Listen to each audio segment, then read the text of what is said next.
We're doing simple mindset things every day that made a huge difference.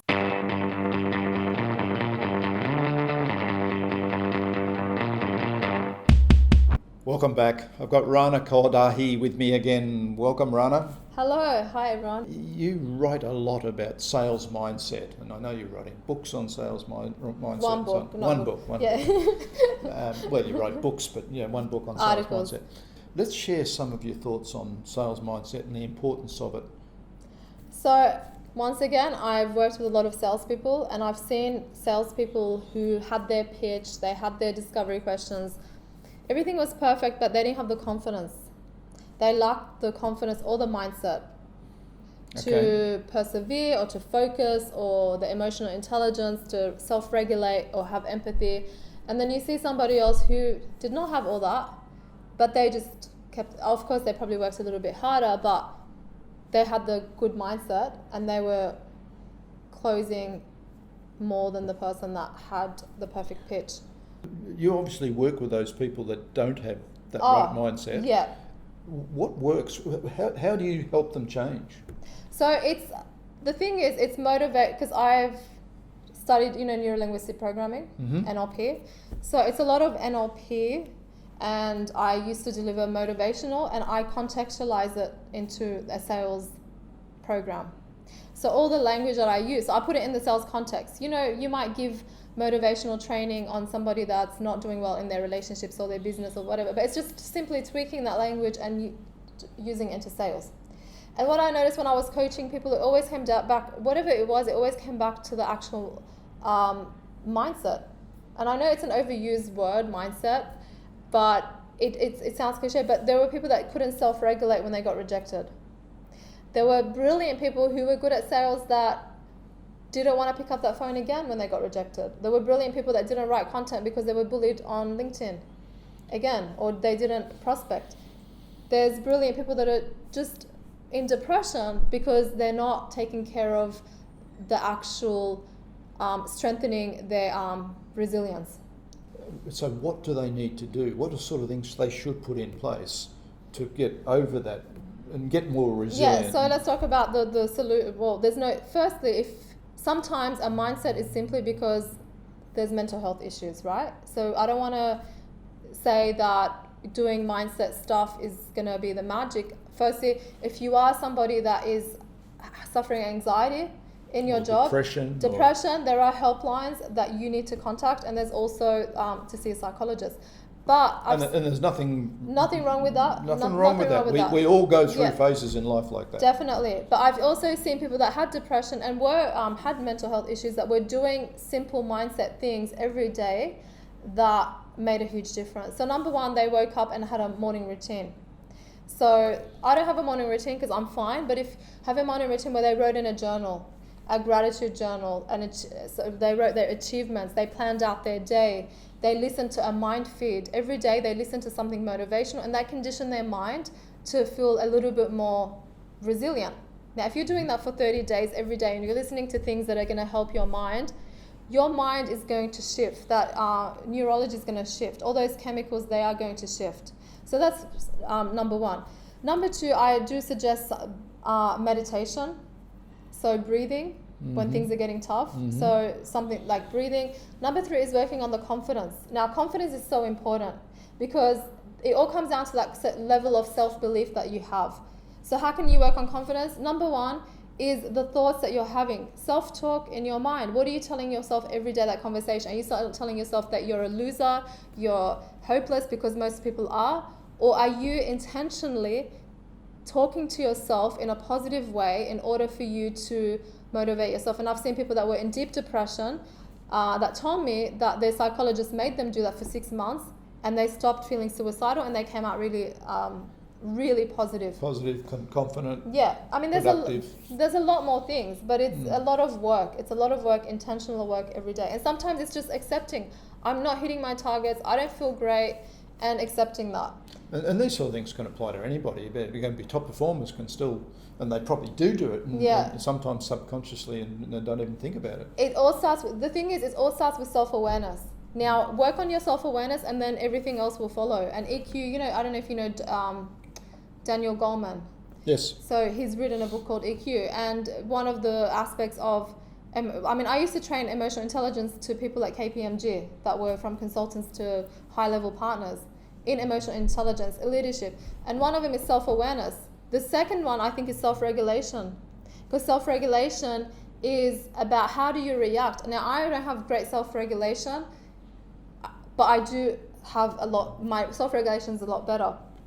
If you saw me 10 years ago, I would have probably walked out of a job, or I would have said, no, I don't want to work with this client, but now I can deal with somebody like the manager I told you about. I didn't respond I would have said, excuse me, what's going on, whatever, but it's practice. Mm-hmm. But sometimes it actually is walking away from clients. I've decided that I don't want to work with a client anymore. Have you ever had a difficult client that, sometimes it's a...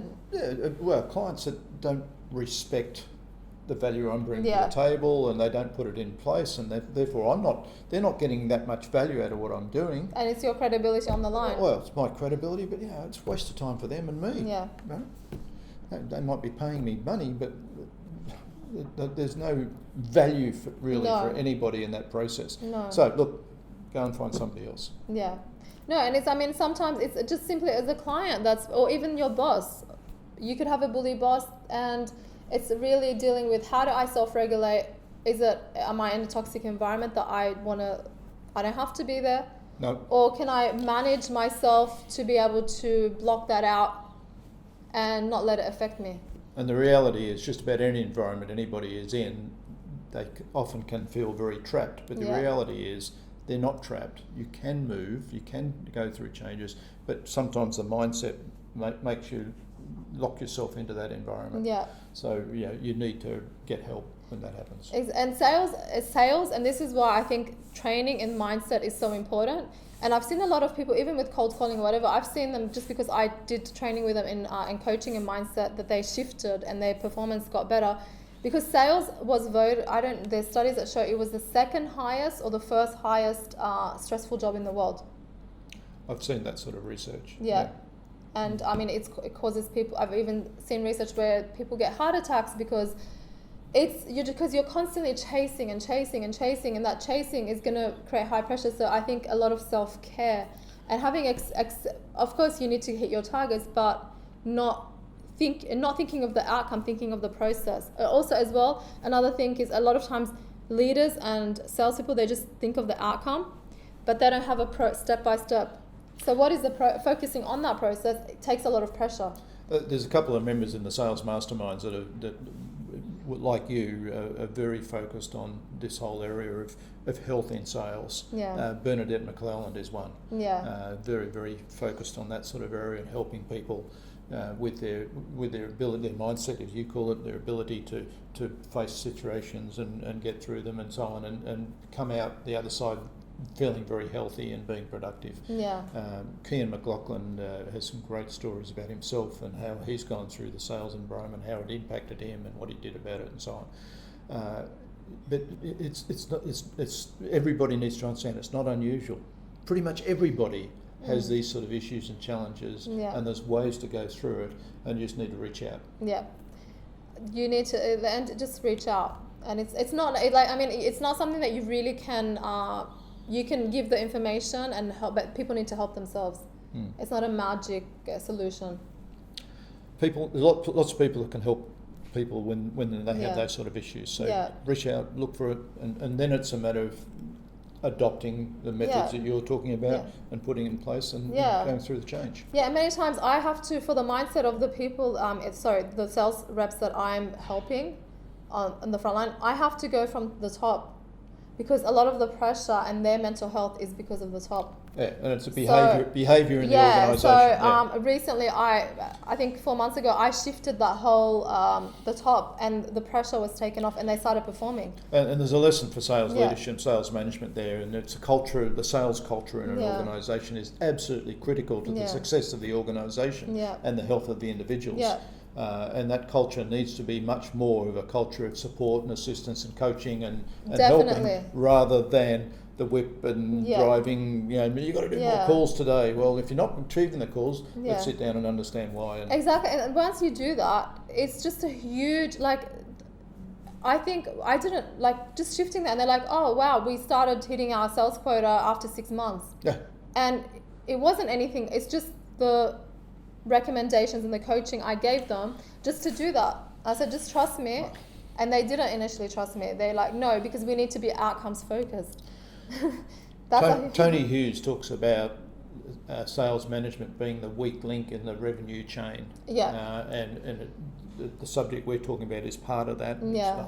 It's a much bigger subject, of course. But it's absolutely true. Until sales management can provide the leadership that's necessary and the coaching and mentoring that's necessary and the development of their people, right? When they do that, suddenly the organisation starts ticking along with the right culture and so on. It's when you've got just the opposite. It's a demanding organisation. You're trying to drive the numbers and in the wrong sort of way, and you're threatening to people versus understanding and helping. Yeah. It's you've got to turn that around, and if sales management don't get that through their heads, they will be the weak link in the revenue chain. Your revenue will suffer. Yeah, it will. So I think that's a great subject. I think sales health and the health of the people in the sales industry is critical to the industry, and every individual needs to be aware that it is something they need to manage and protect and look after themselves and get help from others when the time is necessary. And personal development is going to help them essentially. And what we talked about before, talking about confidence, I found the biggest confidence booster for me is when I build domain expertise in the customer's domain, and I can have those conversations without feeling stressed about it. And that's another thing I give in the training I deliver for myself. It's getting mastery. Yes. So once you reach a level of mastery, that's going to help your confidence. And everything starts clicking into position. Domain expertise. Rana, great discussion. I think that's probably a subject we all should talk about more. So hopefully you got some value out of that there, and I really appreciate it. Thank you, John, and I enjoyed this discussion as well. Thank you.